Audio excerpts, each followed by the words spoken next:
पाच तारखेला कालवा फुटला आणि त्याच्यामधून निघणारं पाणी हे गढूळ होतं सर. पाणी ज्या वेळेला गढूळ निघतं त्यावेळेला त्याच्यामधली जी माती ती पण राहत असते. मग कसं तरी ते सस्टेन करून आम्ही तो कालवा सुरू ठेवला.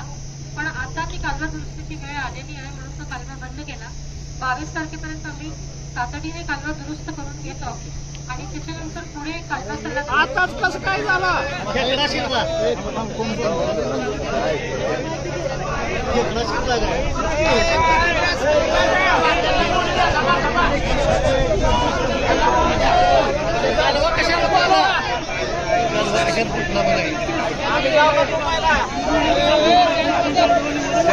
शांत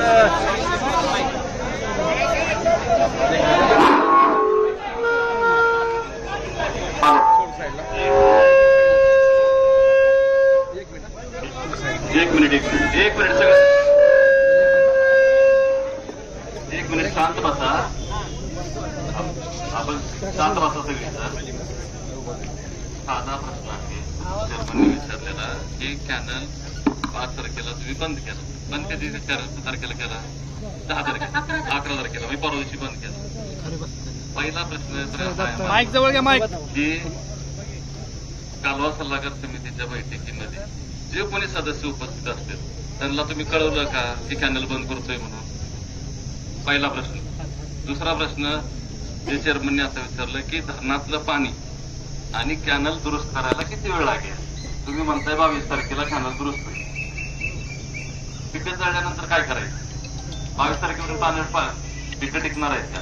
पिकं राहणार आहेत का? किती त्रास काम आहे. त्यामुळं तुम्ही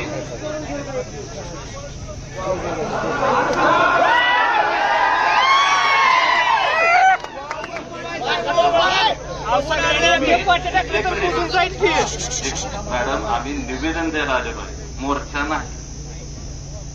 आज फक्त निवेदन द्यायला आलेलो आहे, तर मोर्चाचं स्वरूप नाही.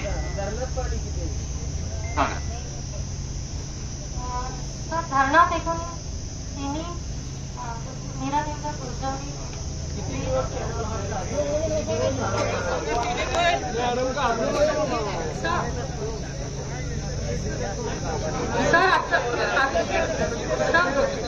बाष्पीभवन वगैरे पण जास्त झालेलं आहे. लॉसेस प्रचंड झाले.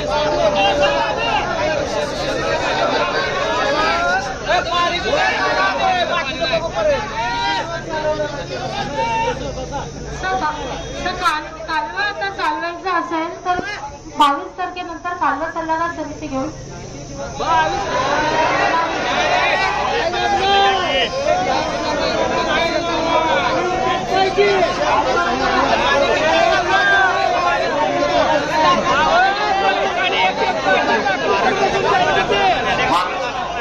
एक मिनिट बोलू नका.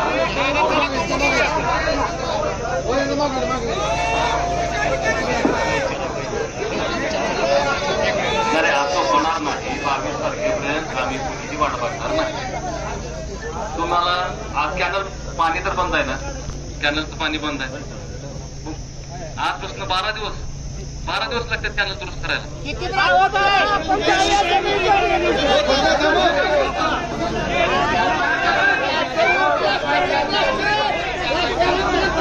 आम्ही सगळी करतो कॅनल कुठे डॅमेज आहे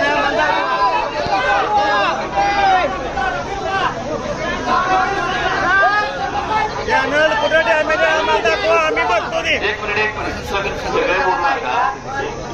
बोलू नका. एक मिनिट.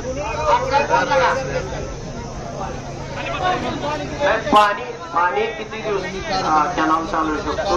किती पाणी आहे तलावामध्ये? पाण्याचं स्टेटमेंट आहे पण आता 22 तारखेनंतरच हे सगळं 22 तारखेला पाणी किती आहे?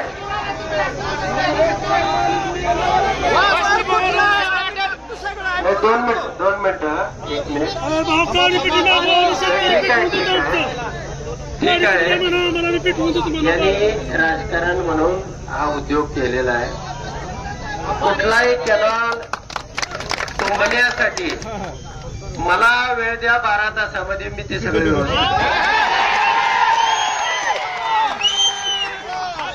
तुमचं काय असेल ते चलन फाडून द्या. काय त्याची एस्टिमेट बनवलं असेल ते द्या. बनवलंय का एस्टिमेट? तुम्हाला 12 तासात हे करून देऊ.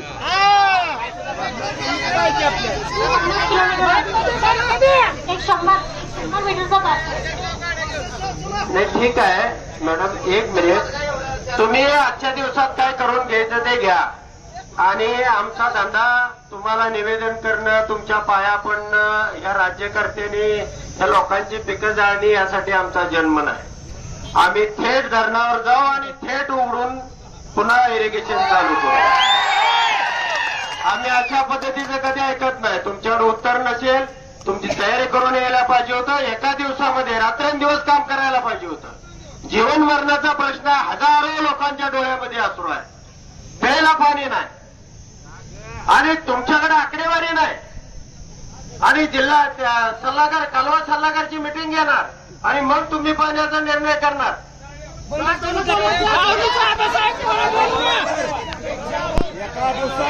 तुमच्याकडं सगळं आज संध्याकाळपर्यंत तुम्ही त्या कालव्याची दुरुस्ती करून घ्यायची. काय मशिनरी लावायची ते लावा, नसेल तर आम्ही लावतो आणि आम्ही तो दुरुस्त करून घेतो.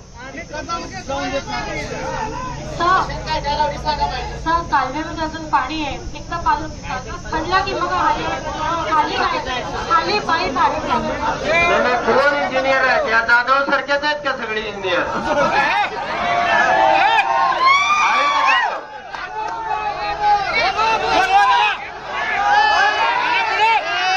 टेक्निकल या समोर या.